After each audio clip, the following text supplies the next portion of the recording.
Medical association 20/5/26ના રોજ all India strike છે અને દવાઓનું વેચાણ બંધ છે. એના અનુસંધાનમાં અમે કલેક્ટર સાહેબને આવેદનપત્ર આપવા આવ્યા હતા. શું કારણ છે હડતાળ પાડવા પાછળના કારણો શું છે? હડતાળ પાછળનું કારણ છે કે ઓનલાઈન દવાઓનું જે વેચાણ થાય છે બંધ કરવું. એમાં જે કંઈ દવાઓ વેચાય છે ડુપ્લિકેટ વેચાય છે.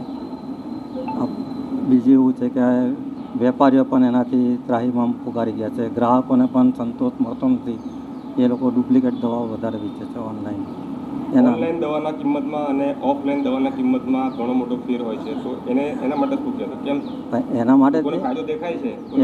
એ ફાયદો દેખાય છે, પણ એમાં એ દવાઓ ડુપ્લિકેટ આવે તેનું કોઈને એ છે એમાં એ નથી થઈને આવતું કે ભાઈ કે તમારું પ્રમાણ કેટલું છે દવાનું. આજે હું પણ દવાનો હોલસેલર વેપારી છું અને હું પ્રેસિડેન્ટ છું નર્મદા જિલ્લાનો. તો અમારી પણ કંઈક એક હોય ને ફરજ, કારણ કે દવાઓમાં બજારમાં દવાઓ જેનું વેચાણ થાય છે એના કરતાં અડધું થઈ ગયું છે. દવા બજાર પણ અમારું એમાં છે. માંગણી છે તમારી? બસ એટલે આ માગણી છે બંધ કરો. બીજું ઓનલાઈન દવાનું વેચાણ બંધ કરો, કારણ કે લોકો સાથે ચેડા ના થાય. નયન કાપડિયા થાય છે, સનરાઈઝ ડિસ્ટ્રીબ્યુટર, નર્મદા ડિસ્ટ્રિક્ટ.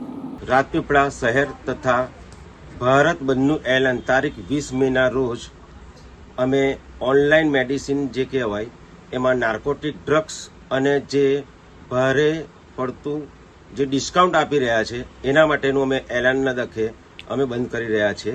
ખાસ કરીને આજે ઓનલાઈનમાં નાર્કોટિક જેવી વસ્તુઓનું ભારે ડિસ્કાઉન્ટ આપે છે.